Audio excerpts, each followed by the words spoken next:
ustawi katika uwazi. Tusirudi nyuma. We also have the geothermal potential in Kenya. We have that potential. Already have enough steam for that particular power plant. The process proudly brought to you by Buchan Furnitures Limited. Local manufacturers of quality office furniture and dealers in quality office equipment like fireproof safes and cabinets. For orders, visit our showroom at Uniafric House, Koinange Lane off Koinange Street. Every day, you hear news reports about routine immunization across Kenya. Once pregnancy is confirmed, a mother is recommended to visit the health facility for tetanus toxoid vaccination. As soon as a child is born, a child receives a birth dose of oral polio and BCG. At 6, 10, and 14 weeks of age, a child is to receive polio vaccine drops, pentavalent vaccine on the left thigh, PCV10 vaccine and rotavirus vaccine, and at 14 weeks, IPV on the right thigh. In addition, a child is recommended for yellow fever vaccine in some select counties. In malaria endemic sub-counties, a child will receive malaria vaccine at 6 months, 7 months, 9 months, and 24 months. At 18 months, a child receives measles rubella vaccine. At 10 to 14 years of age, a girl child is supposed to receive 2 doses of HPV vaccine 6 months apart. All adults of age 15 years and above are recommended to receive COVID-19 vaccines. Make every immunization visit count. Make a visit now to your nearest health facility. This message is brought to you by the Ministry of Health and UNICEF.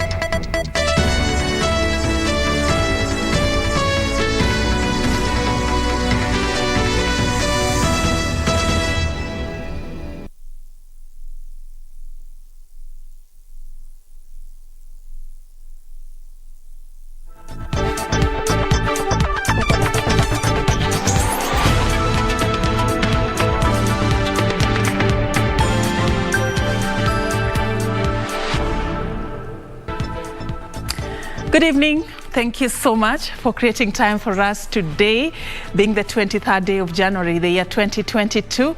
A lot has been happening in Kenya and beyond borders right here in our country. Politically speaking, we saw the Amani National Congress Party, of course, having their National Delegates Conference that climaxed in a lot of political announcements that were made. Musalia Mudavadi, one of the things that he made very clear that he's going to be going for the country's top seat, and a new political marriage that also characterized the National Delegates Conference. We got details about what happened at the Bomas of Kenya today. And of course, on Sunday Express, we're going to be talking about food security. And this is coming against the backdrop of what the government has put out there. Last year, we saw the government declare drought and national disaster, and of course, putting 2.1 million Kenyans as a figure of the population of people who are facing acute food insecurity in the country. We'll be talking about how to manage this crisis. What are some of the projects and efforts that have worked? How can we learn and move this forward? And we'll be having that conversation later on with Kevin Shingles. He is the country director of World Hunger Hilfe. And of course, we'll be discussing more about the Global Hunger Index and how our country is faring when it comes to the ranking of nations, when it comes to matters hunger. What do we do and how do we improve our situation? That and much more contained in our comprehensive news bulletin that begins right now. But first, here are the top stories.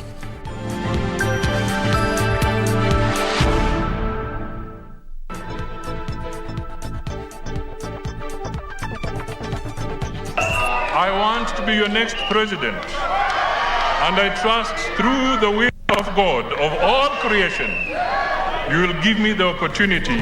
Elect me your next president. ANC leader Musalia Mudavadi makes his declaration, promising to turn around Kenya's economic fortunes. The Bomas walkout. Presence of DP William Ruto in Mudavadi's fate cause his ORCA leaders walk out? And the joy of financial freedom. We tell you how the Hunger Safety Net program is lighting up the face of senior citizens.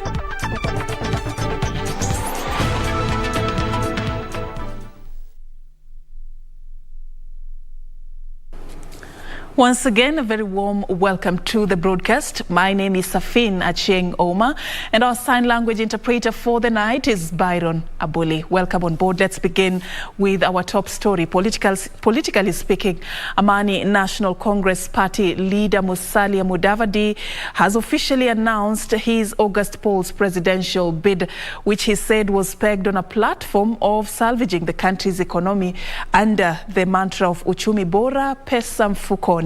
Mudavadi, who addressed the Amani National Congress Party National Delegates Conference at the Bomas of Kenya, claimed that the country's economy was in the red owing to overborrowing and corruption, promising a turnaround if elected next president. The event that saw a walkout by Musalia's ORCA coalition co-principal Wipers Kalonzo Musyoka and KANU's Gideon Moi was also attended by Deputy President William Ruto and a section of UDA allied leaders. I want to be your next president, and I trust through the will of God of all creation, you will give me the opportunity to get our country out of the morass of decay and place it back on track where it once was. Amani National Congress Party leader Musalia Mudavadi officially announcing his presidential bid. The ANC leader taking the opportunity to attack head-on the current Jubilee government over what he termed as driving the country's economy to the drain. Let me state the obvious. Kenya is broke. Tusidanganyane. Punitive, heavy taxation is applied to anything and everything, from airtime to fuel, electricity, agriculture and manufacturing, and the inputs. Mudavadi pinpointing Jubilee's failure in the country's debt management and the fight against corruption. The private partners in these cartel-style deals are people in government, working with their close family members and cronies. These people are literally eating up the country. They are eating you up. For how long will we allow this to go on? While seeking for the voters' endorsement, Mudavadi pledged to restore the country's economy through a 5-point economic model under the Uchumi Bora Pesa Mfukoni mantra. We will want a fair tax system that allows everybody to do business and to survive. I don't think there's a Kenyan who wants to avoid tax deliberately, unless it's a criminal. But they do not want punitive taxation. They want a taxation that is fair. We shall deliver. In a thin-veiled attack to the two handshake partners, Mudavadi was categorical that the economy could not be resuscitated, promising to use his vast experience as a former finance minister to get the country's economy out of the woods. In his over an hour-long address, Mudavadi has maintained that his endorsement for the ANC presidential candidature is a step in the right direction and that he is ready to face the road ahead. Bottom line, to help Kenya recover economically. Kamche Benzam for Sunday Express at the Bomas of Kenya. All right, staying with our particular story, Wiper Party leader Kalonzo Musyoka, KANU chairman Gideon Moi on Sunday stormed out of the ANC delegates conference in an apparent protest against the presence of Deputy President William Ruto. The duo had been invited to witness the declaration by Musalia Mudavadi that he will be seeking the presidency come August. Timothy Kipnusu with details of what might be perhaps the biggest test in the shaky political union.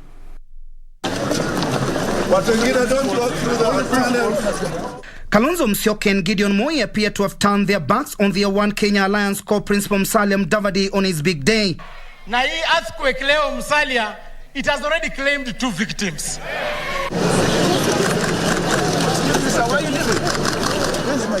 The duo had just arrived at the Bomas of Kenya, but soon left when it became clear that Deputy President William Ruto had also been invited to the ANC Delegates Convention. Mimi nilialikwa kwa kongamano la Wiper.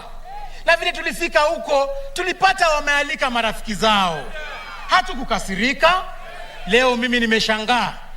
Ati majamaa wanakuja kwa harusi yetu, wanaona tumealika marafiki, ati wanakasirika, wanakanyaga mguu bana. Mimi nilikuwa katika holding room na mandugu Gideon Moi, Mheshimiwa Musyoka, Kalonzo, na tulikuwa tumeketi pale tukingoja huyu kaka amalize shughuli ya NDC tuje hapa pamoja. Lakini wale kwa sababu hii au ile hawakuweza kukaa, lakini mimi nilikaa. Fort Kenya's Moses Wetangula was the only one left among the equals to flank Musalia Mudavadi as he announced his entry into the fray. From here, wale ambao wana roho hafifu watakata kona. Wale ambao wana roho ngumu tutaendelea. Going we shall, winning we will. And I want to urge my brothers, like Winston Churchill said, you will not finish your race if you stop to throw stones at every barking dog.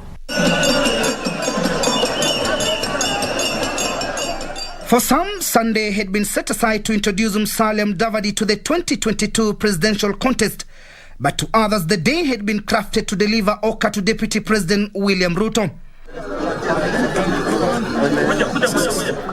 Sunday's events perhaps point to some perceived differences that have been growing within ORCA. Musalia Mudavadi now says we'll be seeking new partnerships and alliances. Musalia Mudavadi has made it clear that he is moving on, with or without his colleagues in the One Kenya Alliance.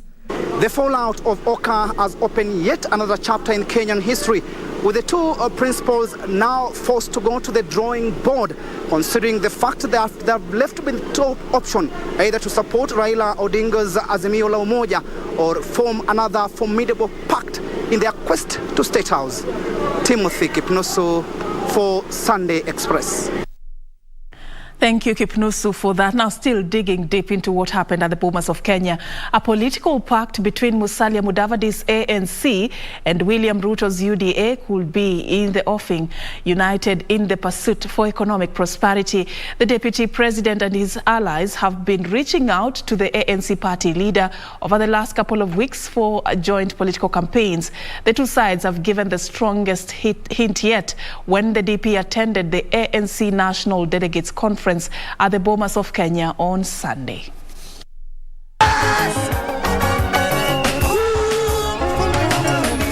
The ANC National Delegates Conference not only endorsed party leader Musalia Mudavadi as a presidential candidate, but also revealed the possibility of Mudavadi working with Deputy President William Ruto.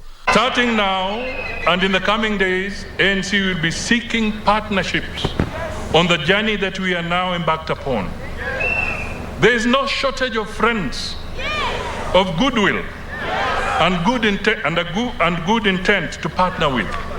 The conference, graced by Deputy President William Ruto and Tujibebe party leader William Kabogo, celebrated as Musalia Mudavadi tore into Azimio la Umoja.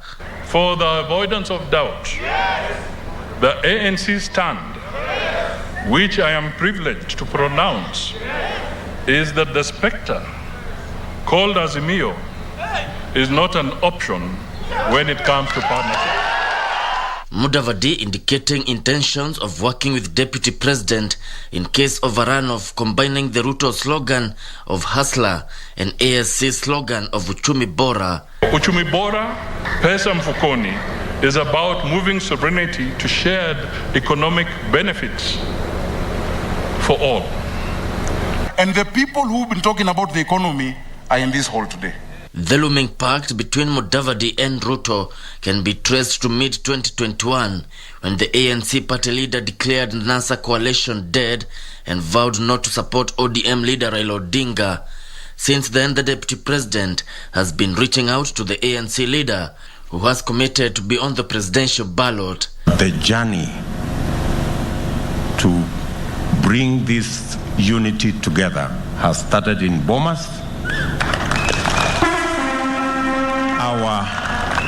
Our next stop will be Wednesday in Nakuru County.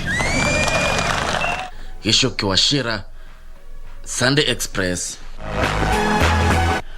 All right, now away from Bomas, Orange Democratic Movement leader Raila Odinga has promised to seal all corruption loopholes if he clinches the country's top seat in the August general elections. Speaking in Nakuru County on Sunday, Odinga said corruption has been a major impediment to the progress of the nation and needs a determined leader to exterminate it. ODM leader Raila Odinga on Sunday took his Azimio la Umoja campaigns to Nakuru. The former Prime Minister made various stops where he restated his promise to seal all loopholes used by the corrupt to steal from Kenyans. Odinga affirmed that his government will root out everyone involved in graft, irrespective of their social class. Nimeshakuwa waziri mkuu ya Jamhuri ya Kenya. Najua pale pesa iko. Sawa? Najua pale ambaye kuna mianya ambayo jamaa wanapenya naye na wanaingia kwa hazina yetu, wanaiba pesa yetu. Wanaiba naye pesa. Wanataka kule wamefura kabisa. Nitaziba yale mianya zote. Tutapigana na ufisadi. Raila said he will reduce the cost of fertilizer to help improve agricultural output. Sana. Unajua mimi chini ya wiki mbili bei ya mbolea itarudi chini. Sawa? Mimi nawahakikishia nyinyi baada ya uchaguzi nakuja itakuwa shuka zaidi chini ya shilingi 3,000 kwa gunia. Sawa?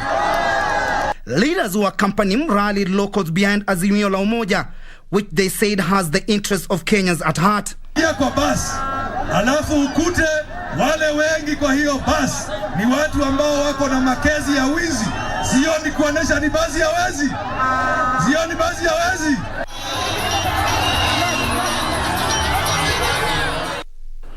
Now, away from politics, the infection rate in the country is on a downward trajectory after 91 people tested positive for COVID-19 disease Sunday from 3,229 samples tested in the last 24 hours.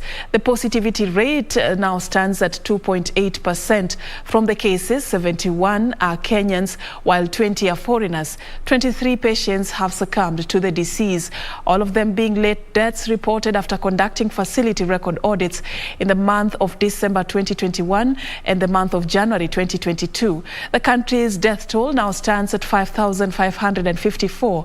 11.5 million vaccines have been administered so far across the country.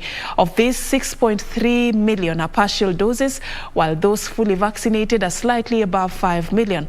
Another 36,765 are doses administered to those between 15 to 18 years, while 115,058 are booster doses. Now let's move this forward. Imagine being in need of relief assistance, but when you finally receive it, you simply can't eat because the food is either too hard to chew or you simply have no teeth to dig in. But then just when you thought things couldn't get better, the Good Samaritan converts the assistance into cash so you can be able to buy the type of food you want. Well, that is the story of a 74-year-old woman from Turbi village in Marsabit County. Ruth Wamboi tells us more. Kaso Wakomano is approaching her senior years. The burden of old age is catching up with her, and just like any other normal 74-year-old, her pace is getting slower by the day.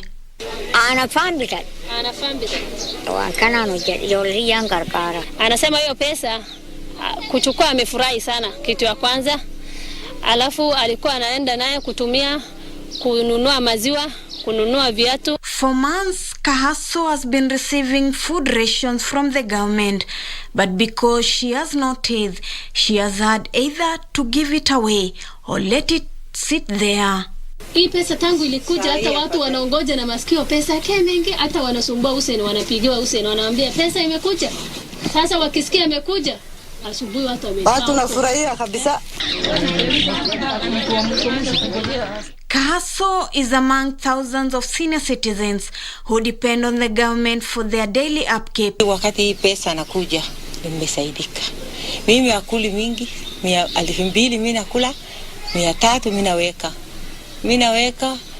Kama mimi namaliza miezi 6-7 hivi, maswa kama nachukua 2, moja mimi nabiga naye jioni, moja mimi nabiga naye asubuhi. Hiyo pesa hiyo mingi ni ya maswa. The cash transfer program has empowered people like Kahaso, earning them trust from shopkeepers who do not hesitate to extend them credit way ahead of the payday. Sai ukipata namna hii unapata mzuri pesa yake. Yeye ni mzuri kwa sasa, hawezi kaa na pesa ya watu. Mama ni mzuri. Pia amenunua mbuzi karibu 20. Ile 2,200 ananunua ile kamtoto ya mbuzi na inaendelea. The Hunger Safety Net program is targeting some 20,452 households in Marsabit County alone and thousands more across the region. We have a database called the Enhanced Single Registry, and within that database we have the group HSNP beneficiaries, Group 1 and Group 2. Group 1 are the regular beneficiaries receiving a bi-monthly 5,400 shillings bi-monthly. Group 2 are the ones that whenever we have a drought situation like this, they could easily, slide to poor level. So these are the ones that we, upscale and start targeting them. Ruth Wamboi for Sunday Express. Thank you, Ruth, for that report. Now, aside from the Hunger Safety Net program, we'll also be talking about other efforts that have been put in place to achieve a hunger-free country and a hunger-free globe. And I'll be having that conversation with Kelvin Shingles. He's the country director of World Hunger Hilfe, and we'll be engaging on what has worked, what has not, and how is Kenya ranking when it comes to hunger globally. That and much more coming up after this break. Do stay with us.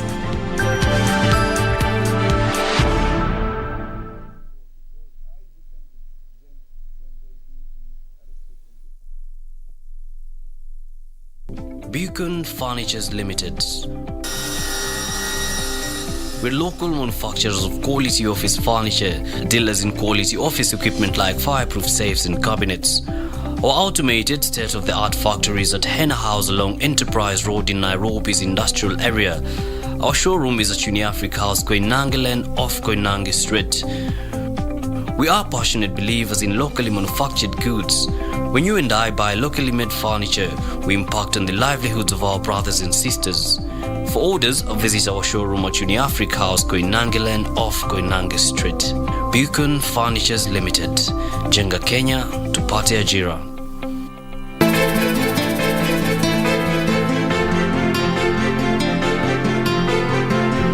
Una hakika kwa banka? Bila shaka. Watoka wapi? Excuse me? Mimi nimekuuliza watoka wapi? Kwa hivyo unamaanisha mama amemkosea baba ama unamaanisha nini? Umekasirishwa na nini bingo? Oh, so this is okay with you? This is okay with you? Wewe ukajua roho ya mwanaume. You pity her, right? You think she's lucky?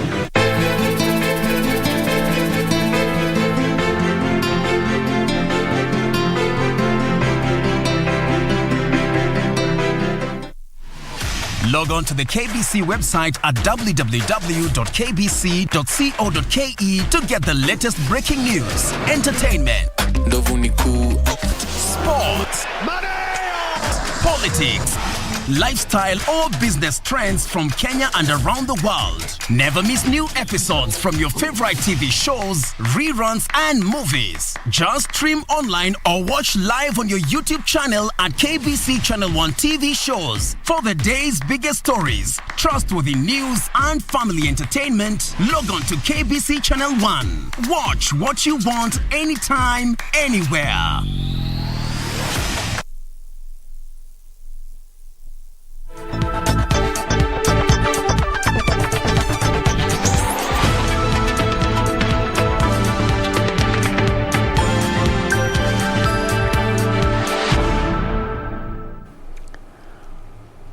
All right, welcome and thank you for staying with us. Please continue engaging us on social media at KBC Channel 1 using the hashtag Sunday Express. I appreciate Kelvin Oluoch watching us from Nairobi together with Queen Daila and Cynthia.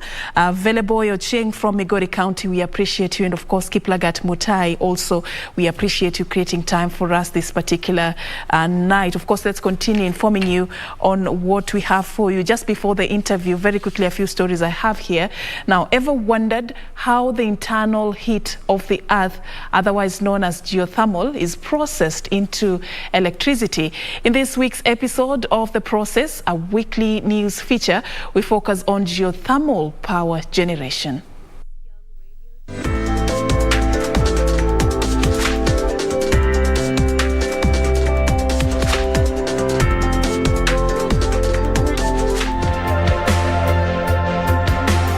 We are here at the Kengen Geothermal Generation Plant in Naivasha to get to witness the process of geothermal power production. We're taken to the steam fields, the actual source of geothermal power.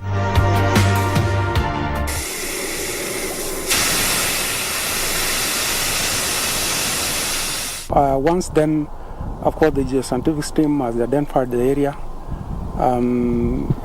The infrastructure comes in to do the well sites and also the access roads. Now, once that has happened, then that site is transferred to another department called drilling and logistics. Now, drilling and logistics are responsible for drilling of the well. The team goes to the field, then we collect data, and that data is what is used to site the wells. A suitable site for us to be able to drill that well.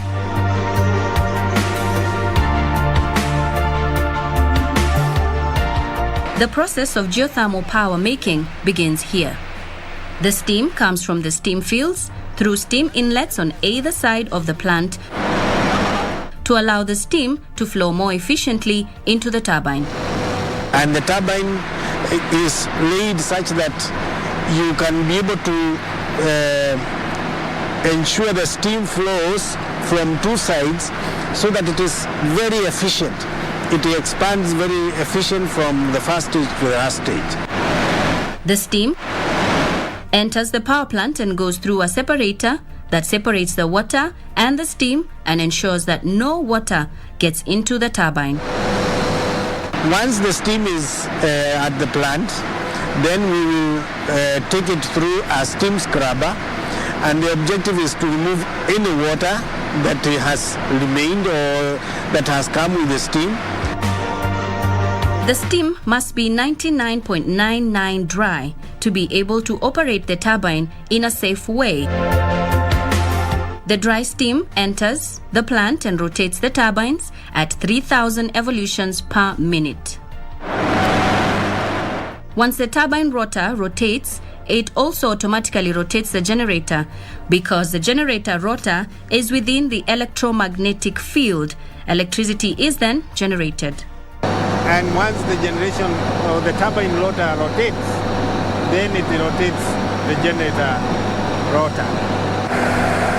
The electricity is generated at 11,000 volts and later to 22,000 volts to be able to be transmitted to other areas. Once power is generated, it is transported from the generator through giant cables that are inside a protective cable casing that protects the cables from interference or accidents and carry the power cables from the generator to the transformers. We then go to the control room. So from here we can see the whole plant overview. Once the steam or the condensate has been used to turn the turbine, it is exhausted into the cooling tower basin and condensed back to water.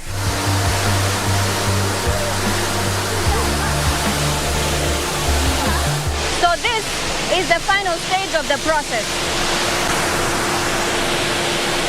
After the steam has been converted to electricity, transported through the electricity power grids, and then the steam comes in through the condenser into this cooling tower at 105 degrees Celsius. It is cooled to 23 degrees Celsius. It is then re-injected into the reinjection tank where the process begins all over again. Nisi Manokoth for the process.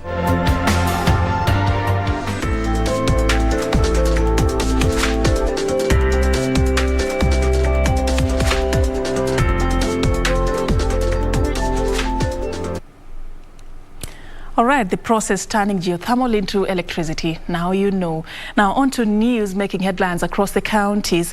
Baringo North Member of Parliament William Cheptumo is calling on the government to restore normalcy in insecurity-prone areas in Baringo County. The legislator saying the move will allow candidates who are sitting for the national exams to prepare adequately. This and more in our county news wrap. Speaking during the unveiling of a school bus in Ketuo Secondary School, the Baringo North MP claims 5 schools have been closed as a result of banditry attacks in the region. He said it was high time the government improved the security situation in the area. Mashule zimefungwa sasa. Wanafunzi kufanya mtihani ni shida. Mashule zimefungwa. And therefore the future of our young people, of our children again, is at stake. Meanwhile, police in Kabete are investigating the cause of a fire that gutted down a classroom in Muguga Primary Public School. The fire, which started at around 9 Sunday morning, burnt down the roof of one of the classrooms before Good Samaritans managed to put out the fire before spreading to other classrooms. Ilionekana saa 3 asubuhi ndio watu walijua na raia wakapiga mayowe na watu wakaingia wakaizima. And an empowerment program by the Office of Kisii County Women Representative Janet Ongera to rehabilitate and remove urchins out of the streets has reportedly achieved substantial success. Ongera distributed 2 dry cleaning machines and sports t-shirts to 2 groups of the street children in Kisii town amid public concern that their numbers were on the increase. The initiative has so far rehabilitated 10 street kids who have since joined schools. We also gave 2 car washing machines, which they will place here in Kisii town as a way of empowering them so that they don't smoke glue. They can have their own money, which they can be able to become independent. Finally, an announcement by the 2 transport ministers from Kenya and Uganda to clear the trucks backlog along the Northern Corridor by Wednesday next week has received accolades. The Bishop of Holy Redeemed Apostolic Ministry International in Busia, however, urged the 2 to walk the talk. Commitment is important. I personally traveled from Malaba some 3 days ago to Eldoret. It was hell. I saw so many accidents on the way. I even now prayed, God, I wish I had an aeroplane.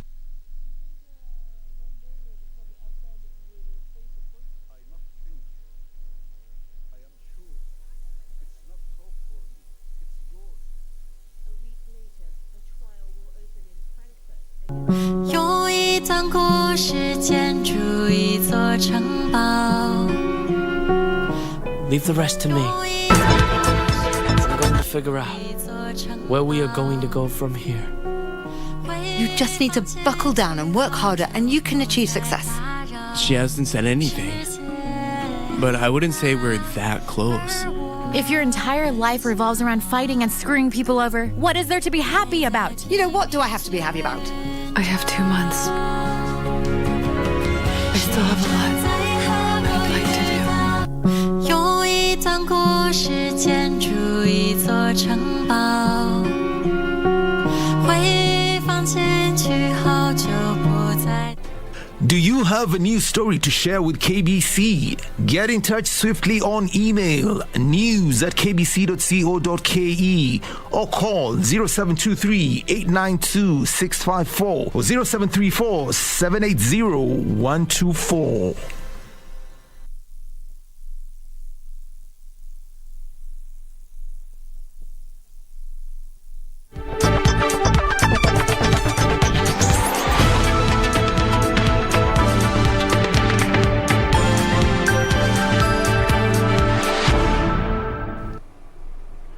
All right, so welcome on this other side. As we start our interview tonight on Sunday Express, we are talking about food security in the country and just focusing on how to get a hunger-free nation, a hunger-free world. Is it even possible? If yes, what is it that we need to do to get there? That is what we are going to be talking about, coming against the backdrop of what the country has gone through. At the beginning of September last year, we saw President Uhuru Kenyatta declaring drought a national disaster following the National Rainfall Report. And of course, 2.1 million Kenyans were reported to be facing acute starvation. Has the situation improved? That is what we will be focusing on today. And how do we reverse the trend and change the narrative when it comes to eradicating starvation and hunger in our country? And I'm going to be engaging in this particular conversation. Allow me to bring on board Kevin Shingles. He's the Country Director, World Hunger Hilfe. Thank you so much for creating time for us. Thank you very much, Serfine. It's a pleasure, and thank you for giving us an opportunity on your news segment tonight. And your pronunciation was pretty good, Welthunga Hilfe, but you can say WHH. Yeah, so thank you for the introduction. And I think what we're talking about this evening is the Global Hunger Index, commonly known as the GHI. And the GHI is simply a tool that tracks hunger globally, regionally, but also country-wise, and it's a tool that we're going to be launching next week on the 26th of January with various stakeholders, and it looks at progress over time. All right. Let me just cut you short because I want us to take this step by step for Kenyans to understand this. So we're talking about a hunger report, and there has been a lot that has been done to come up with this report. In a simple explanation, one would ask themselves, what is this Global Hunger Index report? And also tell us, in this Global Hunger Index report, how is our country as Kenya faring? You've heard what I've said in the intro there, 2.1 million Kenyans facing acute starvation. Where do we fall? Okay. Yeah, so as I said, it's a tool that is tracking hunger. So we're looking at food insecurity, we're looking at food secure homes within Kenya. And this is tracked globally, but it also brings it home to Kenya, where we're monitoring through various indicators. For instance, the undernutrition or undernourishment within the population here in Kenya. It also focuses on that segment of community which is the under fives, and it looks at stunting levels, it looks at wasting, and it gives an overall picture on whether Kenya is food secure or which areas of Kenya are not food secure, and where more attention needs to be paid to bring out the desired outcomes of a food secure nation, as it were. On a positive note, I think Kenya has made some steady progress since 2000 to 2012, and the hunger situation has reduced. But unfortunately, from 2012 onwards, the progress has been too slow. And I think there really needs to be more done against the fight against hunger, because, as I mentioned, we're in a situation where it is slowing or it's actually stalling. And this is a worrying sign for Kenya, particularly with an increasing population. And as you've mentioned, Uhuru Kenyatta declared a national drought, where we're seeing more and more of a situation where people are going hungry. All right. Shingles, the 2022 report is not yet out. That's what you are saying is to be launched on the 26th of this month. But if you look at what the 2021 report gave us, as a country, how are we ranking? And is it a good thing or a bad thing from where you sit? Okay, we rank the Global Hunger Index from 0, which is low rates of hunger, right up to 100, which is alarming or extreme food insecurity within a country. And Kenya is actually still ranked as a serious hunger situation. Unfortunately, we think of Kenya as a middle to lower income country status, but we still have large segments of the population that live on less than $2 a day, that are poverty stricken, and unfortunately are surviving on less than on a meal a day as well. So that is the situation we see. And if we look at the statistics within the GHI, we have 24.8 or 25% of 50 million people here in Kenya that are actually regarded as undernourished. That's almost a quarter of the entire population. Yeah, that's not getting enough calorie intake. That is, leading to maybe a less healthy or productive life, unfortunately. And then we also see, as I mentioned, segments of the community, such as the children under 5, where we still see high rates of stunting, which is an indicator for chronic undernutrition. And I think this also reflects that they're not getting enough vitamins or there's mineral deficiencies within their diet as well. And then unfortunately we also see a situation of wasted children. 4.8% of all children under 5 in Kenya are actually wasted, where we look at acute malnutrition. And unfortunately with the drought situation, we're seeing more and more of this situation across particularly the areas of northern Kenya, the ASL, the arid, semi-arid lands of Kenya. I'll give you an example. The global emergency threshold for global acute malnutrition by WHO is 15%. That then should cause a reaction or an emergency response. But recently, if you look at areas of Marsabit and Turkana, you've got areas in Marsabit, North Hore sub-county, that we have around 24 to 26% of global acute malnutrition. If you go a bit further towards Alaret, the area of cross-border with Ethiopia, you have as much as 46% global acute malnutrition. That means 46% of all children under 5 are suffering from, lack of diet. Yeah, true. And when you talk, just in the interest of our viewers, when you talk about indicators such as child wasting, these are children who have low weight for their height. When you talk about child stunting, also as an indicator, these are children who have low height for their age. Just to make it easier for our viewers, and undernourishment is actually the share of the population that is lacking the caloric intake. They get insufficient caloric intake. When you look at this and you look at the long-term impact this is going to have, if you look at that population, what is that significant impact that this is going to have if you have such a huge population not being able to be well fed? What is the future impact of this if we do not address it now? Well, I think we're just going to see more and more humanitarian needs. We want to be able to support resilience. We want communities to be able to cope with the current drought situation that they're experiencing. But unfortunately, the figures as they stand at the moment, we see around 2.8 million people requiring humanitarian assistance. And this is because we've seen, climate change has had definitely an impact, and we've seen an increased frequency of crises. We've seen failed rains from 2020. October, November, December 2020. We've seen the long rains, March, April, May 2021, also depressed rainfall.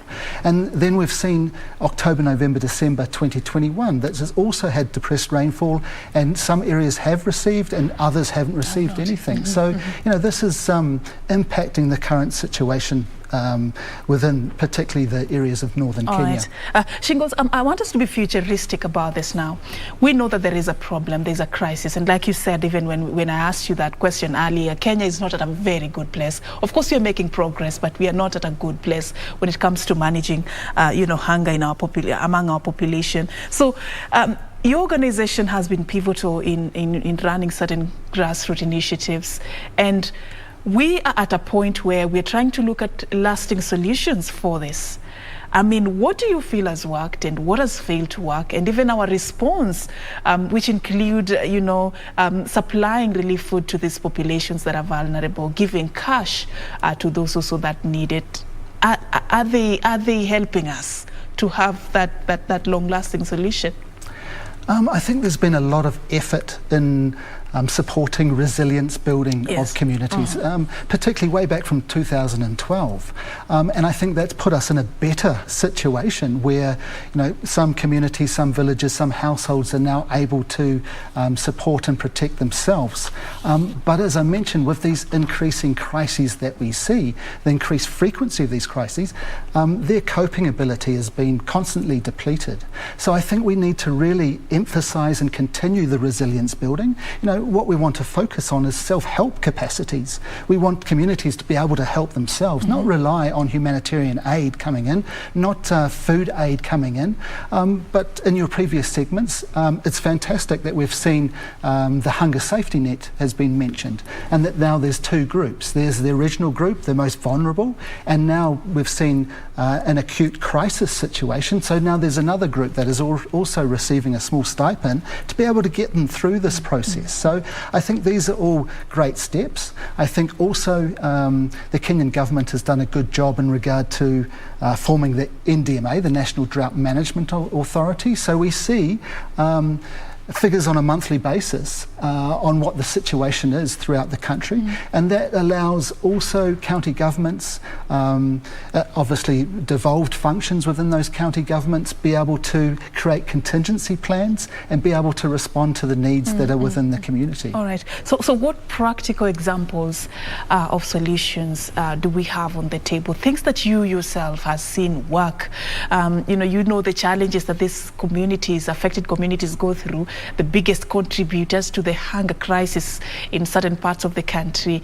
What is it that has practically helped?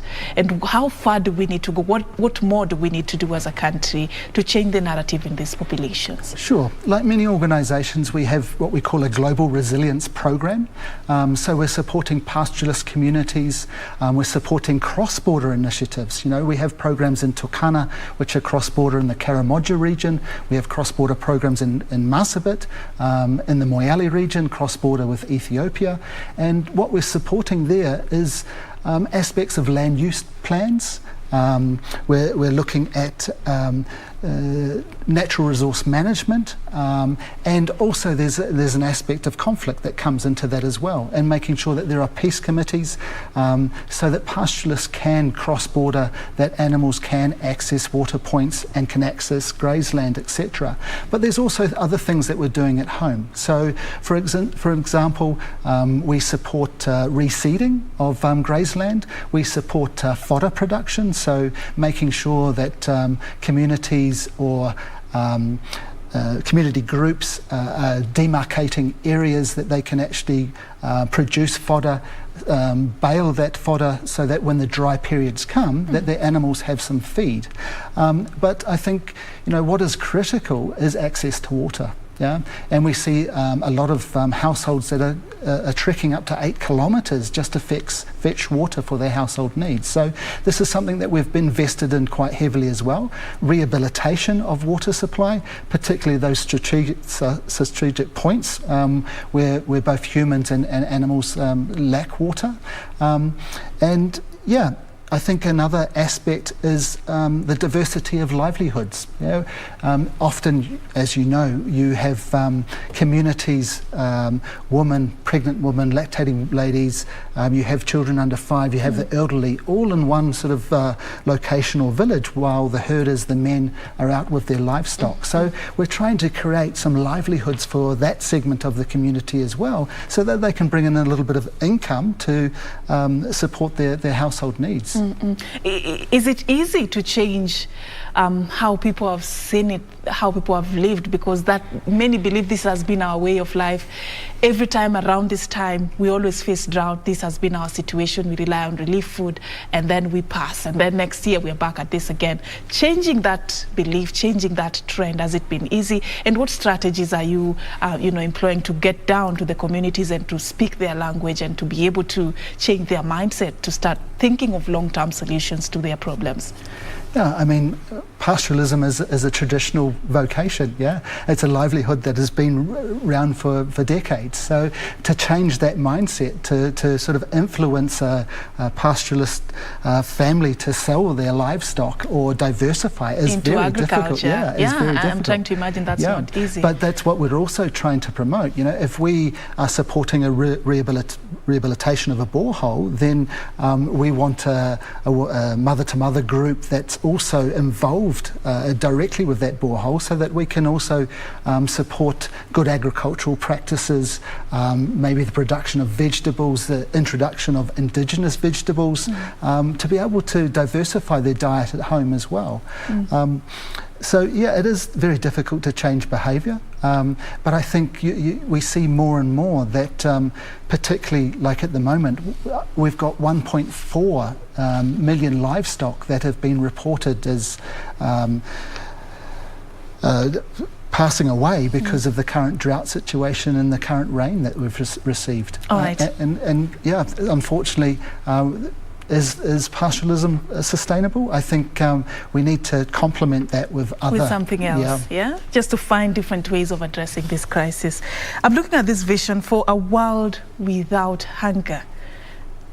Is that even possible? Well, I mean, this is part of the ambition of the Kenyan government, SGD 2, zero hunger by 2030. So, yeah, it is an aspiration of Kenya. Unfortunately, I think progress is slow, but it's achievable. And I think collectively all stakeholders need to come together and ensure that we have the right policies, the right strategy and the right support to rural communities to be able to achieve that. So yeah, and I think this is also highlighted within President Uhuru Kenyatta's Big Four agenda, you know, increasing agriculture. Right. You know, we have 33% of gross domestic product comes from the agricultural sector. So we need to continue to invest and support those initiatives. All right. I like the optimism that you have left us with as we just about to wrap up this conversation. So the 26th of January, there's going to be the launch of that report, the Global Hunger Index report. This is for 2022. 2021. All right. So tell us a bit about this and how it's going to inform, how stakeholders need to, reap the benefits of this report. What are some of the things that how is it going to help us, going forward? Yeah. So I think the report will highlight some success or progress that we've made, but it'll also highlight some of the failures and some of the areas that we need to concentrate on to bring, the food security issue to the forefront of planning within Kenya. So we have a number of panellists that are organised for the 26th, and then we also have some live presentations on the 27th. They're coming from government, they're coming from policy, they're coming from academics, they're coming from civil society themselves, and really giving the story of what they're facing and trying to call to action the need in regard to food insecurity in Kenya, and addressing it not only through policy, but making sure that policy reaches the grassroots level and is implemented throughout Kenya. So yeah, this is really just a call to action and really just to highlight or raise awareness within the public of where we stand and what we need to do going forward. So we have a number of technical staff that will help us address that issue and help us deliberate on what we need to do next. All right.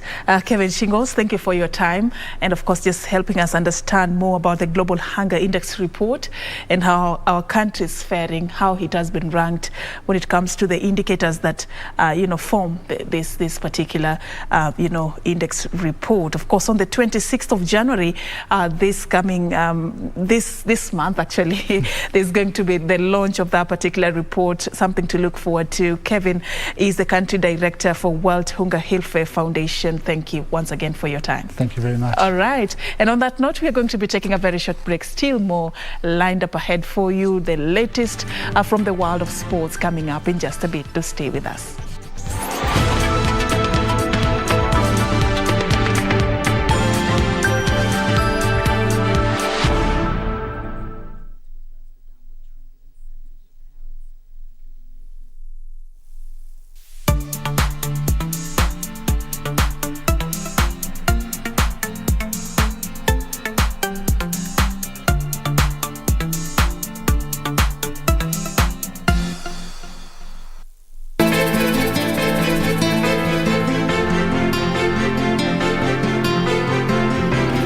kike iko bank?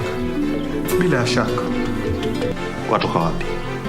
Excuse me. Mimi nimekuuliza watoka wapi? Kwa hivyo unamaanisha mama amemkosea baba ama unamaanisha nini? Umekasirishwa na nini bingu? Oh, so this is okay with you? This is okay with you? Wewe ukajua roho ya mwanaume. You pity her, right? You think she's lucky?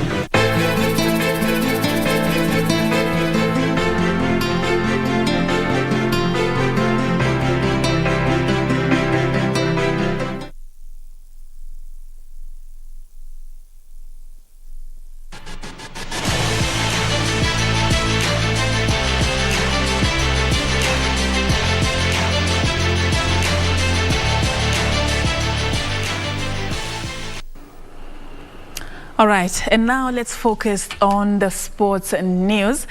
Kenya has signed a deal for the Safari Rally to remain on the World Rally Championship until 2026. The deal was signed at the Automobile Club of Monaco between Kenya's Sports Cabinet Secretary Amina Mohamed and WRC promoter GmbH Managing Director Jonas Siebel. CS Amina also signed several partnerships with the WRC revolving around talent development and environmental conservation. The 2022 WRC Safari Rally Kenyan leg will run from the 23rd to the 26th of June.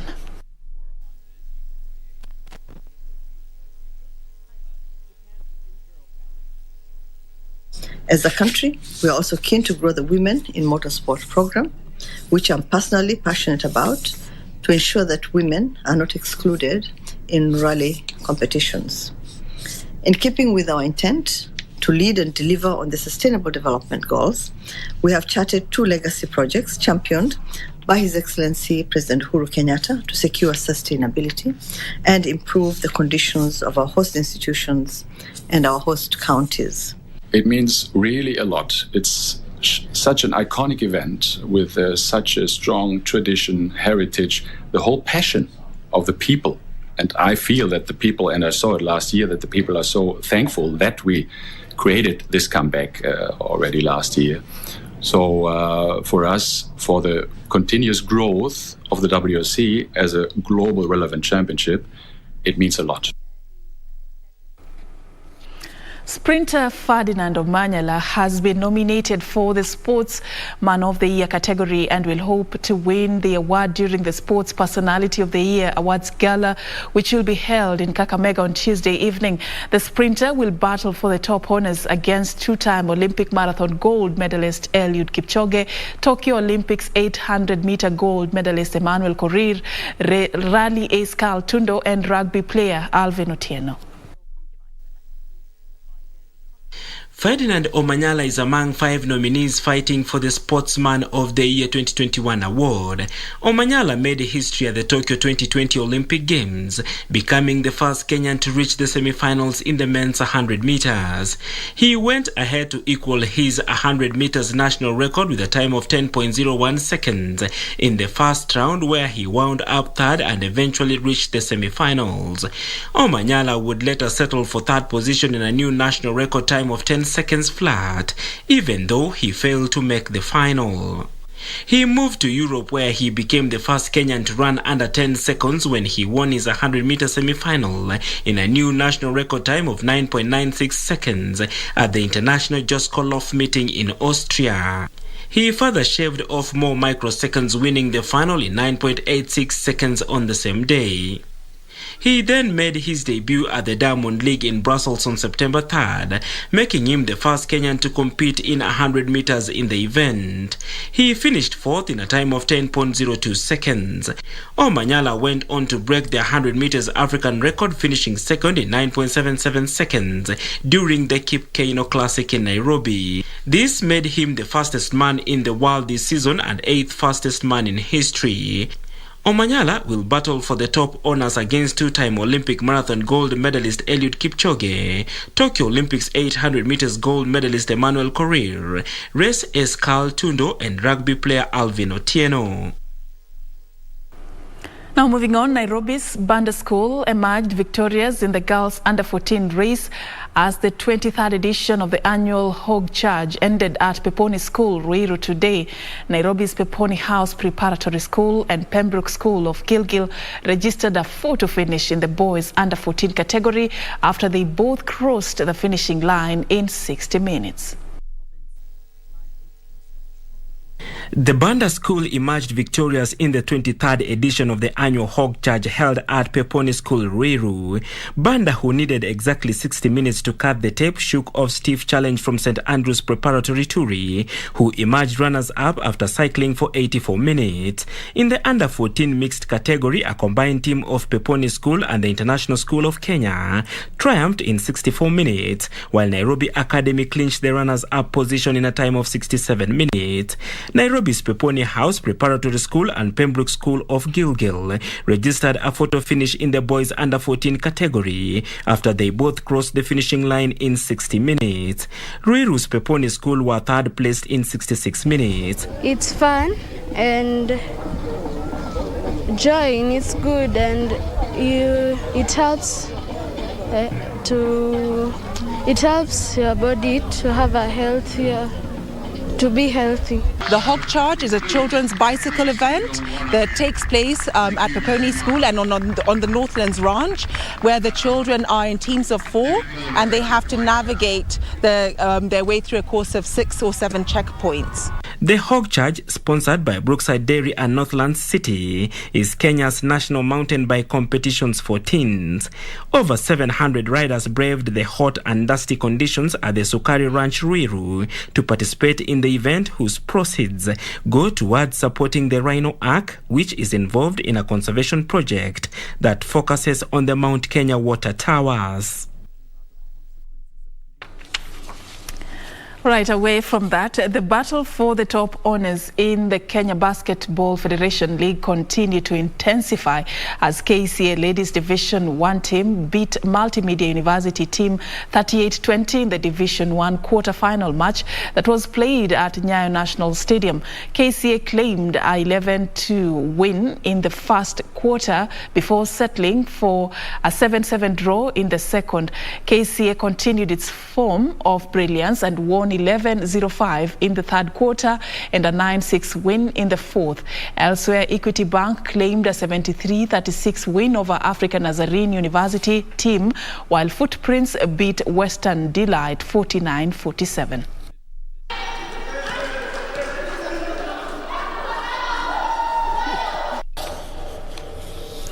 And now to Butters Golf. Golf Park-based Eric Oko and Kenya Railway Golf Club Samuel Joroge tied 2 under par on day 1 of the Road to Magical Kenya Open Limuru at the Par 72 Limuru Country Club course on Sunday. Oko, one of the leading professionals in the country, dropped an early shot at the Par 4 second hole and the Par 3 fifth, whose pin position denied many players birdie opportunities, but managed to level a 9 after birdies over the Par 5 third and the short Par 4 ninth. He then played a steady bogey-free back 9, which included 2 birdies at the 14th and 18th. A total of 73 players had turned up at the Limuru, though 10 players went out in the first round, 5 of them having shot over 85, while 2 others, David Odhiambo and Boniface Kosgei, were disqualified for playing wrong balls, with 3 others having withdrawn for various reasons. I'm okay with it. I just have to pull up a little bit my socks because I was struggling a little bit, but I know it will be better tomorrow. My approach shot have really improved a lot, and they're the one now making me play better game now. My projection is to play 12 under par for 4 rounds.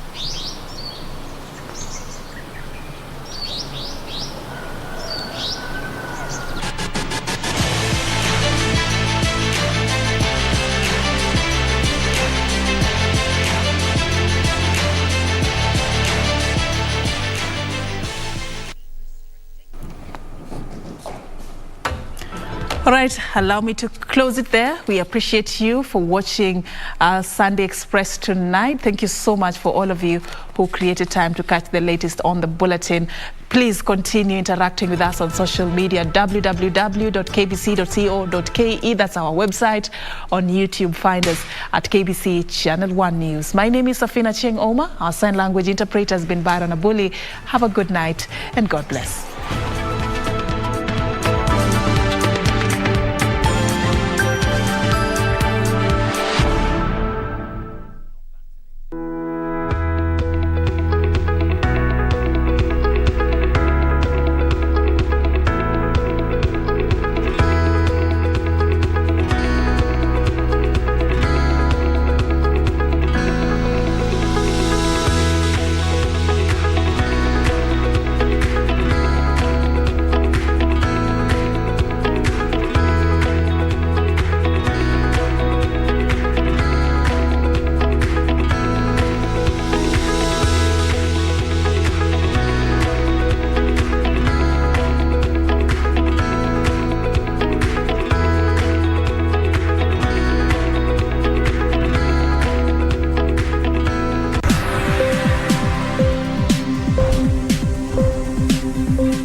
Ili kupata skiza tune hii ya mwanzo mpya, bonyeza *811*815#. Usikae hapo na kujihurumia eti kwa sababu ulikosea ama ulianguka. Maisha wakati mwingine utapata umeanguka ama umekosea. Pata mafunzo pale. Unapopata mafunzo, inuka tena. Kung'uta mavumbi, songa mbele. Yaliyopita jamani, si ndwele, ganga yajayo. Maana kuna nguvu katika mwanzo mpya. Ili kupata skiza tune hiyo ya mwanzo mpya, bonyeza *811*815#. *811*815#.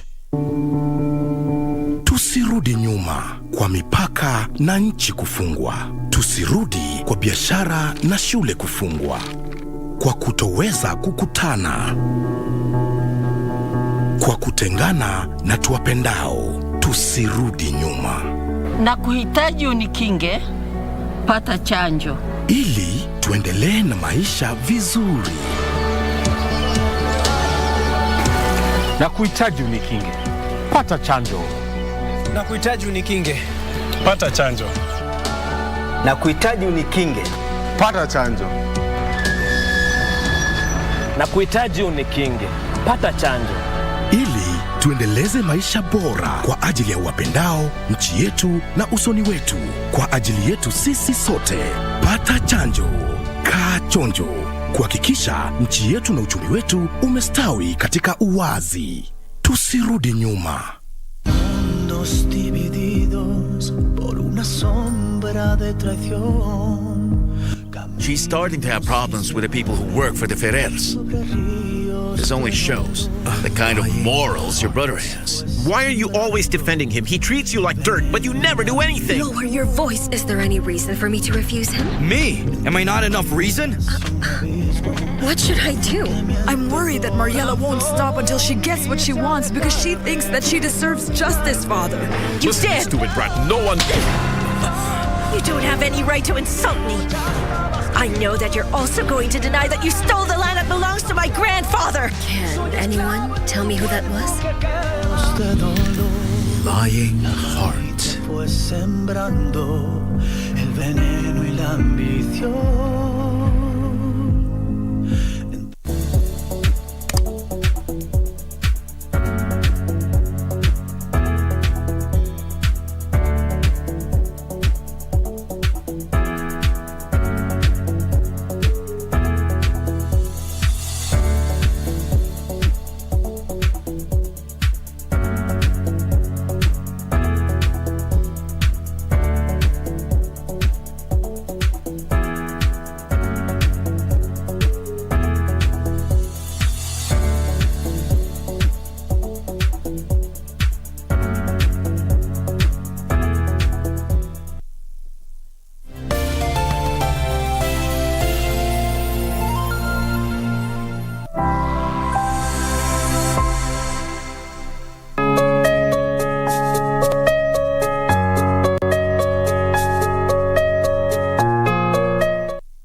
Hello, good people. This is Save a Life, and Save a Life today is in Nyamira County.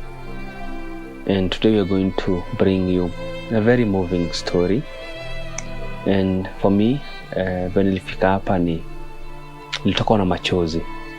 And for me ni siku moja nimekuwa hapa. But hii family wamepitia shida. Nimekuwa hapa kutoka asubuhi, but I can tell you for sure wana shida. Like, this is the firstborn wa Mr. Nyona, na mpaka shule ya kumaliza venye mzee amegonjeka. Nilikuwa pale Polytechnic na akabaki amedrop shule. Sasa ndio naangalia mzee, na mzee pesa ya matibabu imekosa. Imagine waliamua tafute 40,000 na pesa ya NHIF, hiyo pesa ikakosa. So mzee ako nyumbani apati matibabu yote for now. As we talk, ako nyumbani, and you can see his case. They don't have that money. For them 40,000 is a lot. Ni pesa mingi wezi pata. And that's why tunakuletea kipindi so that we can put what we have. Mtu 10 yake, 50 yake, because alembo ndio hii matibabu yaanzishiwe. Lazima tafute 40,000 na alipe NHIF. I know we can do this. Yaanzishiwe matibabu na pia tumsaidie zaidi. Pia tumulipie pesa yote ya hospitali. So Mr. Nyona is 50 years old na amekuwa na familia, alikuwa endelea vizuri until ugonjwa ikahit. As you can see, alikuwa ameangalia familia. Even where we are is a good house. Amejaribu, but ugonjwa iliingia. This is the reality. So, mom, jutaki kuongea na mzee sana. Unaweza tuambia shida ilianzia wapi na ilianzia lini? Alianza kwa 2020. Ndiye alianza mara ya kwanza. Kuna hii kitu ilianza tu hapa kidogo, na nyama ikamea kwa mdomo. Tukampeleka KBC General, akafanyiwa surgery huko. Alipofanyiwa kakaa huko karibu wiki 3 hivi, akatibiwa akapona kabisa. Tukauza kila kitu kwa nyumba, lakini akapona. Aliporudi nyumbani aliendelea na kazi yake kawaida. Baada ya muda mwezi 2 hivi tena hii kitu ikaanza. Hii ndio ilianza. Kakakuja kadogo hivi tena, akaniambia nimeanza kuona dalili ile ugonjwa inataka kurudi tena. Hata sisi tukastuka. Nikaambia kijana ako hapa nyumbani, leo baba yako tena ameanza ile shida. Tena siku chache akaniambia hata mdomoni tena nyama imeanza kumea. Hapa mara ya kwanza tena alitolewa nyama nyingi kubwa kwa mdomo. Akapona tena ikarudi. Ila shida tena ikarudi ile. Tena tukaanza kutafuta matibabu. Tumetembea hospitali nyingi. Tulipokuwa tunataka kurudi KBC, mgomo ukakuja wa nurses ule ulikuja ulitangaza. Tukaenda huko wakatuambia hawafanyi kazi. Kuna ndugu zake huko na Nakuru. Wakamwambia kuna rafiki yetu alituambia hii ugonjwa mkitaka muende Kijape ndio atatibiwa. Tukauza ng'ombe, tukauza chai, alafu akaenda na Nakuru kwa ndugu yake. Akaambia ndugu yake, ndugu yangu mimi nataka kuenda Kijape, ndio nimeambiwa advice huko ndio nitasaidiwa. Akamuuliza uko na pesa ngapi? Akamwambia niko na 20,000. Hii haitakusaidia. Wacha tuangalie vile tutafanya, tuendelee kupeleka huko na Nakuru. Akaendelea kuenda huko na Nakuru. Alafu wakatafuta Nakuru referral. Wakaweka WhatsApp. Wakasema hii pesa Kijape anatakiwa pesa nyingi sana. Wakaweka pesa WhatsApp zikaingia. Wakaenda Kijape wakampeleka huko. Kufika huko wakaambiwa, wakapeleka hiyo faili yake, wakaangalia. Wakaambiwa nyinyi rudi nyumbani, mkuje siku fulani ili afanywe matibabu. Wakarudi. Waliporudi ile siku ilipofika, wakaenda Kijape hapo hospitali. Wakaambiwa basi tuachie mgonjwa, nyinyi enda nyumbani, lakini muendelee kutafuta pesa. huyu anatakiwa pesa nyingi. Wakamwambia hakuna shida, tutaona vile tutafanya.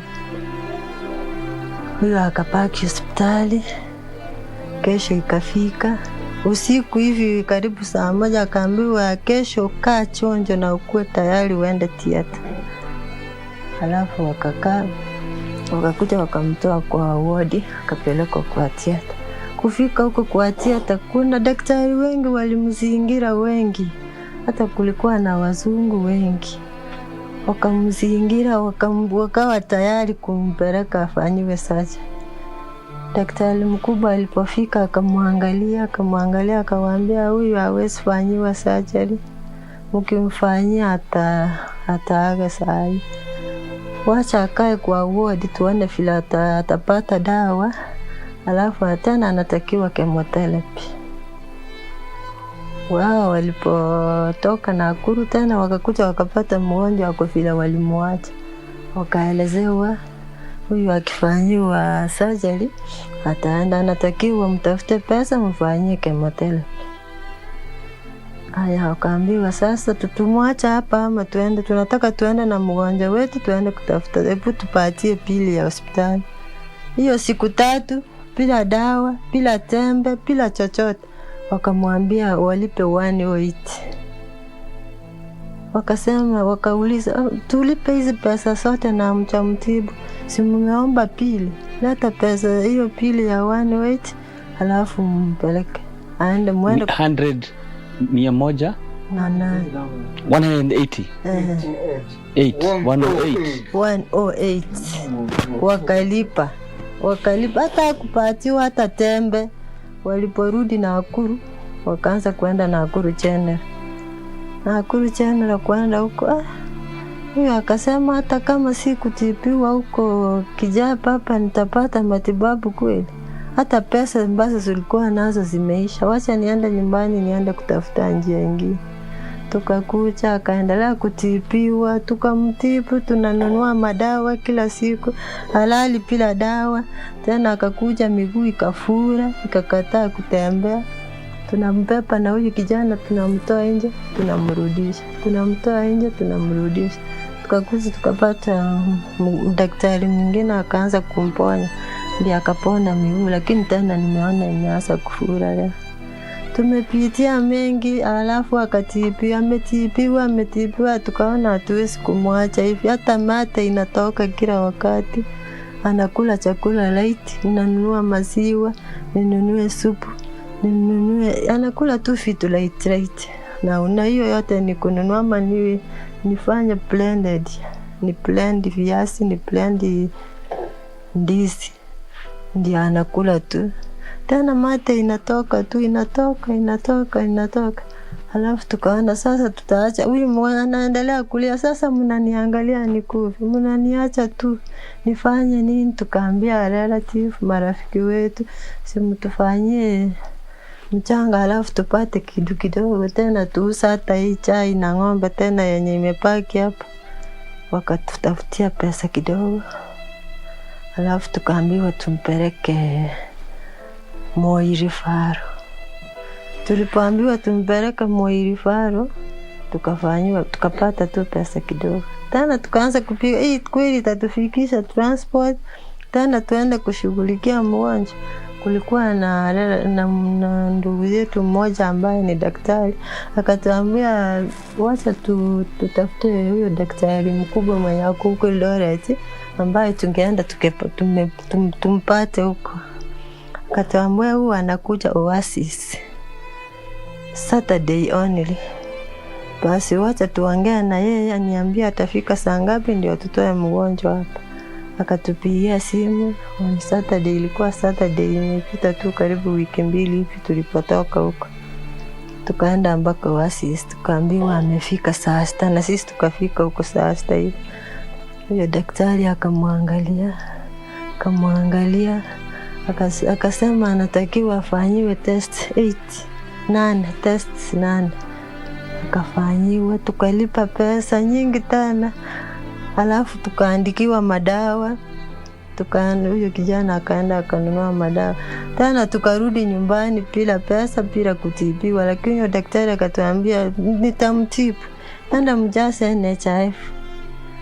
Ama wacha niangalie mimi peke yangu nione kama itafanya kazi. Alipoangalia ikamkataza, alafu akatuambia tulipe 2 years. 2 years ndio itusaidie ili aende kufanyiwa chemotherapy. Sasa pesa ndio imekuwa shida. Hata kumtunza kwa nyumba ashipe ni pesa, kila kitu ni pesa. Nimesumbuka, nimepitia mengi. Huyu mgonjwa amesumbuka hata yeye. Lakini vile Mungu amewaleta hapa, maybe mimi naona atapona tu. Asante sana kwa kufika.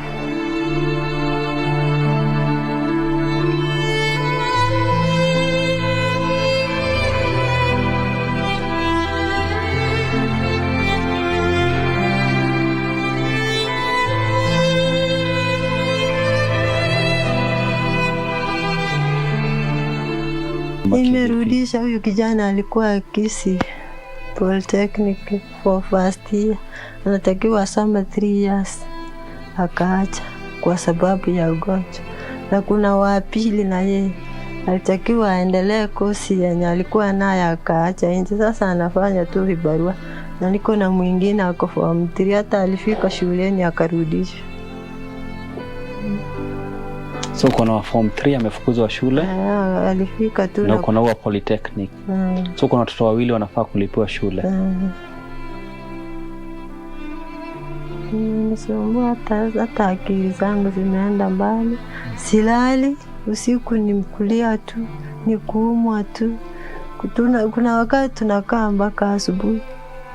Tena akikataa chakula hata usiku ataweza kuniambia nasikia nikunywe maziwa. Tena ninaanza hiyo usiku kutafuta maziwa. Niliona ati vile alienda Kisii, wacha niuze kila kitu bora apone. Sasa ndio imekuja tu na kifumbi kweli. Tena ni nzito. Hata kupumua tu anapumua na mdomo.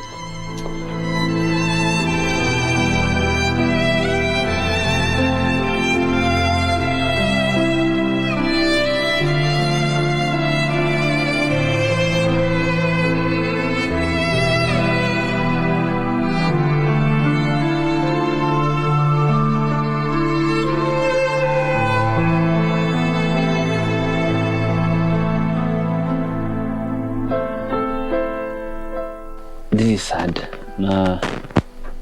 I know even if you can do much, tuwezi kumsaidia zaidi.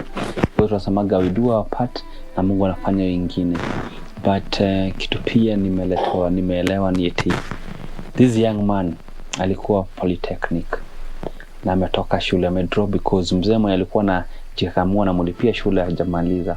Then akona mtoto wa form 2 ama form 3. Amefukuzwa shule yako nyumbani. I know we can support this family. Mzee amelembo lipo NHIF ya 2 years. Alafu atafute 40,000. 40,000. Yeah. Kama ulipa NHIF 2 years ndio hiyo anzio hiyo kemo. At least we pay 40,000 when it's okay. So I know we can do this. I know we can support this family. And nikisikiza mama vile amepitia shida,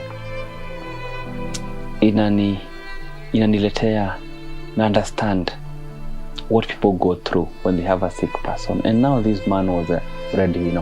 He was everything in this family. Amegonjeka.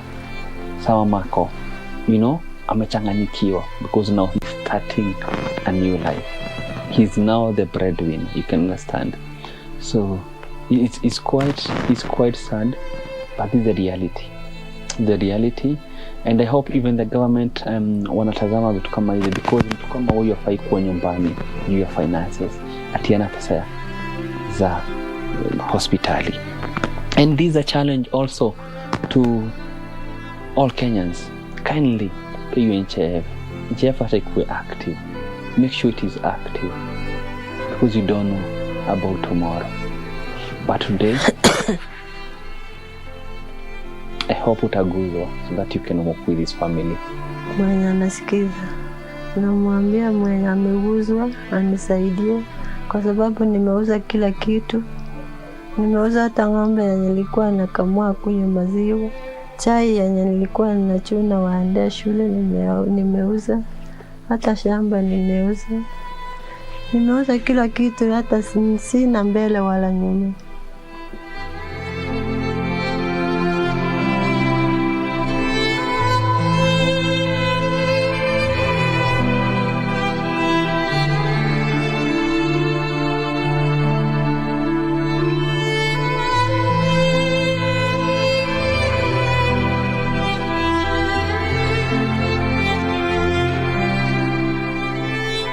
Kwa nafanya kazi ya shamba na bodaboda.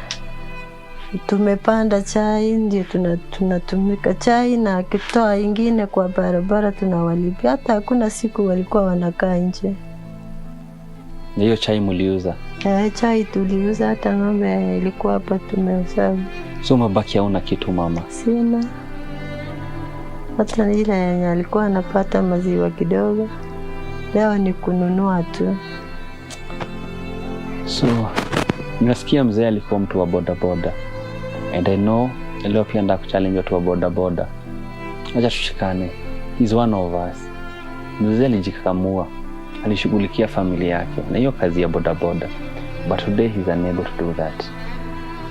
He can't work. Hawezi fanya kazi. Mwili imeisha nguvu, mguu imeisha nguvu, as you can see. Watu wa bodaboda acha tuchangamke. Nasaidia mzee ili aweze kuendelea na hiyo matibabu. And may God bless you as you purpose to help this man. Na ukumbuke mzee si ati alipiga magoti akaomba hii shida ikuje, ilimkujia tu. Na I like sharing about, you know, as I'm a Christian. Na we can talk about loving people around us. I can say that I'm a Christian if I can't help people around me, because Christ as our role model as Christians alitufunza to share that love.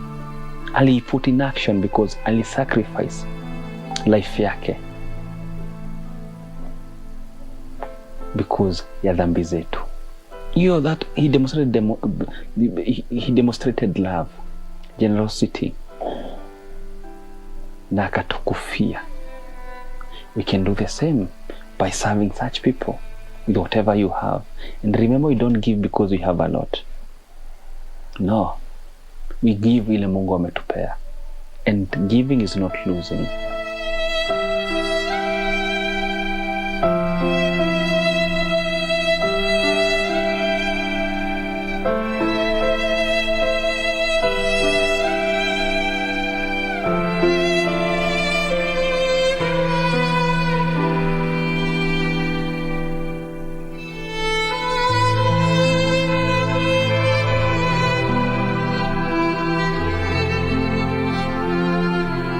You can extend that love through your support. It can be a 10 shilling, which can make a difference. You can imagine utoe 10, mwingine 10, mwingine 20, mwingine 100, will do a lot. So ile kidogo uko nayo, it will make a difference. And may God bless you as you purpose to support this man. Remember that si ati alijitakia. And you know, as humans, hakuna mtu ako special ati leo naweza gonjeka, huwezi gonjeka. No, we are all the same. It's by grace of God that today I'm okay, I'm healthy, and I should thank God. Kama uko na nguvu, shukuru Mungu. If you have something to eat, shukuru Mungu. If you have somewhere to sleep, thank God. Shukuru Mungu for whatever you have.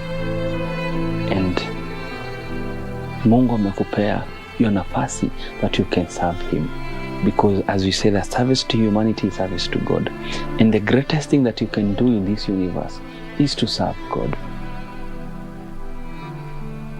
There's no time that nena nipelekee Mungu that 1,000, but through serving such people, that is serving God directly. Using my time, sacrificing my time, my gifts, my skills to serve such people, ni kuserve Mungu. And that is the greatest thing that one can do in this universe, to serve God. So let's serve God today by helping this one. And I know as you purpose to help this man and apate hiyo matibabu, also consider the Form 3 and this man who is in polytechnic. Let's support them. And mama anasema aliuza mpaka ng'ombe alikuwa anakamua maziwa ya nyumba, akauza kahawa. So ameuza kila kitu, amebakia penye anaishi.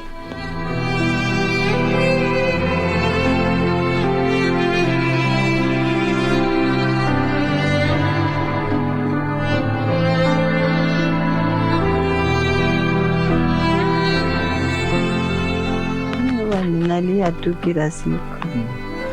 Kwa sababu nikiangalia vile nilianza maisha yangu vizuri na penye nimefika, ni machozi tu.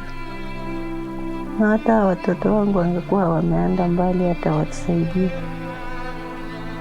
Nimelia tu, mimi nalia tu vile alitoka Kijabi hivi bila kutibiwa. Na vile tulienda Kisii nikaambiwa tena nijaze NHIF miaka 2, ni machozi tu.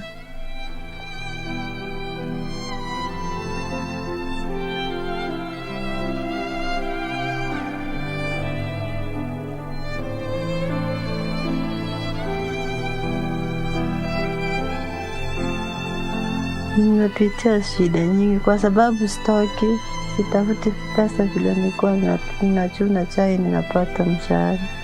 Mimi nakaa tu nachunga mzee. Ninamtafutia hiyo chakula, maziwa.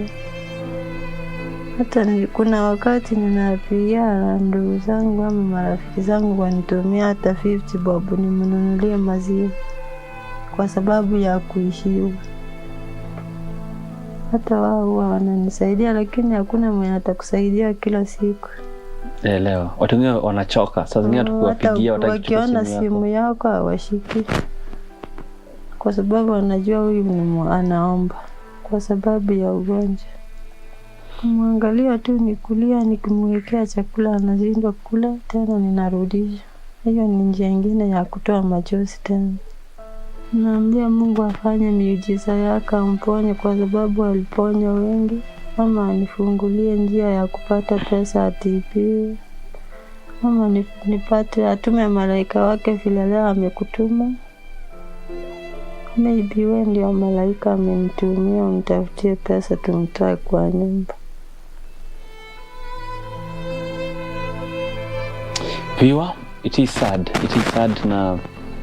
You know, and we tell these stories so that you can understand whereby sometimes life can take you, because mzee akufikiria siku moja atakuwa mgonjwa, mama akufikiria siku moja atakuwa kwa hiyo situation anaomba, na alijikakamua when this man was okay, but leo maisha imebadilika. And that's why as we serve, as we live our life, we should also see such. And when I see such a story, it changed my perspective of life. Najua what I have now ni grace ya Mungu. Ni grace ya Mungu. It's not like I'm special. Ni grace ya Mungu amenipea nguvu niko nayo. And I should serve him with all my heart. I should serve him with all my heart. And if I have people around me, the loved ones, my family, I should also serve them, because I don't know my tomorrow. And such stories hizo ni reflect na zinanifanya nifikirie sana about my life. And I also hope that the stories that we bring to you, they normally touch you, and I hope they normally change your perspective about life. Because back to basics, back to understanding how simple things counts, that being healthy ni grace ya Mungu. Kubreathe hii oxygen freely ni grace ya Mungu. Kuwa na nguvu ni grace ya Mungu. Kutoka vile ulitoka asubuhi ukaenda ukafanya kazi ni grace ya Mungu. That whatever we do, whatever we have, ni grace ya Mungu. Reflect about that, think about that, and thank God. Be grateful for what God has given you today.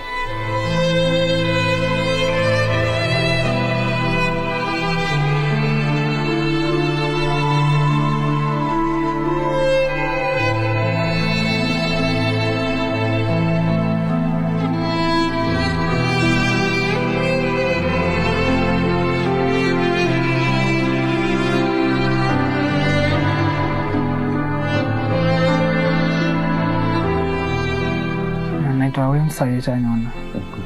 Ndo first born kwa hii familia. Mzee alianza kukonjeka 2020 June. Anza complain tumemea hapa kwa uso, gine nyama imejaa kwa mdomo. So like kamwambia tufanye aje? Kaniambia ana pesa. Nikamwambia uza tu ng'ombe, tuende hospitali usaidiwe. Tulianza na nini Tenwek. Tenwek tulienda tukalipa 15,000 wakati ya unyama wapime waone kama ni kanza. Tulienda Tenwek almost every Wednesday na pikipiki. Kutoka mpaka Tenwek na pikipiki every Wednesday. Tunaenda. Tukifika huko wale watu hawako wanatusafu. Wanatuambia kuja next time. Hiyo result tulienda hadi tukawata na hiyo result. Ndio tukapata rafiki akatuambia kuna daktari Kisii anaweza msaidia. So nikapanga, nilikuwa nakaa Kisii, nikapanga nikaona daktari. Akaniambia nilete mgonjwa. Kakuja hapa, nikaleta mgonjwa. Hapa hatuna pesa. Napeleka mgonjwa hospitali lakini una pesa. Tukaenda, tukafika usi, akaweka kwa ward. Siku 2 tukaambiwa kuna oxygen. Tumekaa usi siku 2, siku 3 hakuna oxygen. Hatiwezi fanywa surgery. Tukamdischarge, tukarudi nyumbani. Tukarudi nyumbani tena nikarudi. Akaniambia kuja. Tukaenda. Tukauza ng'ombe nyingine zilikuwa 3, tukauza 1 na 2. Tukaenda huko. Akafanywa surgery. Ikakuwa successful. Mzee alikuwa sawa. Hadi akarudi nyumbani, akaanza kufanya kazi zake kawaida. A month later, akanipiga simu akaniambia hii kitu tena imerudi. So nikakuwa na stress tena, itakuwaje? Nakaa town, nakaa nyumba ya mtu, niko shule, so kazi inakuwa ngumu. Nikarudi, nikamwambia wacha nikuje nikuone. Nikakuja, nikapata yenyewe. Hiyo kitu kwanza imeanza na spili na inamuuma. Sasa inamuuma kabisa hadi analia kabisa. Ndo ndugu yake, kuna ndugu yake ako Nakuru. But kuna rafiki yake alimwambia hiyo kitu Kijabi wanaweza kusaidia. Tukarudi, tukamwambia aenda Nakuru kwa ndugu yake ndo atoke ndugu huko aende Kijabi. Kufika Nakuru akamwambia Kijabi ni expensive. Utamanage. Kuna pesa ngapi? Alikuwa ameuza ng'ombe nyingine hapo ndogo na 10,000. Alafu tena akarudi, ikabidi akarudi kutoka tena Nakuru akakuja kuuza chai. Ndio tena at least hakai na hiyo pesa. Hapo pia niko shule. So itabidi nitoke shule nikuje nyumbani. Ndio at least mama pia asaidiwe kazi zingine kidogo. Nikatoka huko nikakuja hapo nyumbani. March nikaenda nikahamisha vitu zangu nikarudi nyumbani. Nikaenda Eldoret Nakuru. Penye mzee alikuwa amekaa. So shule ukaacha? Nikaacha. Hujarudi tena? Sijarudi tena. Nikaacha. Jueni firstborn, kila jukumu pesa imekosa.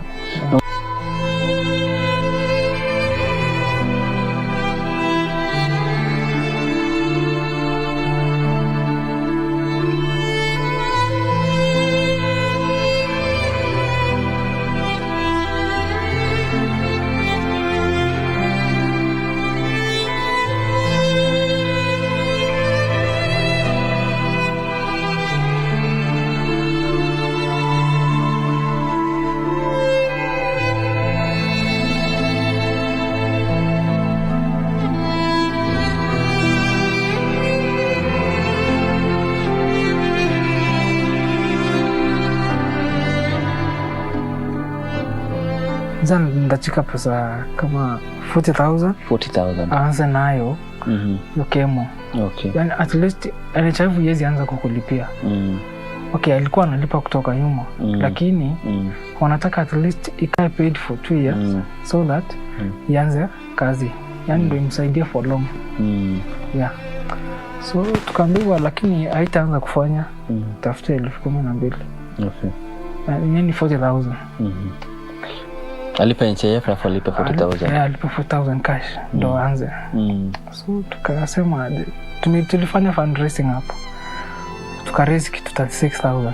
36,000 gari kutoka hapa hadi huko 35. Haya.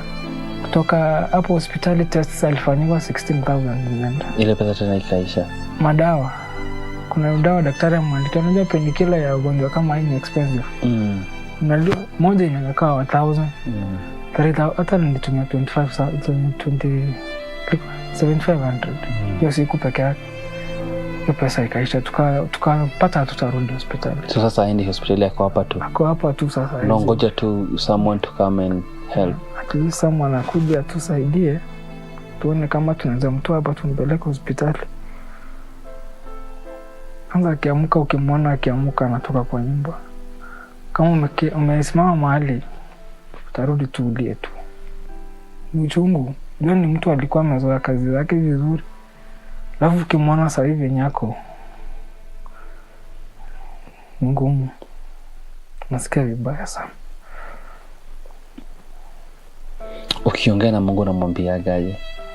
Mwambie tu asaidie mzee, hata akae na nguvu tu, hata nguvu ya kutembea tu, azonge hivi atembee, aone hata vitu zake. Hajawahi hata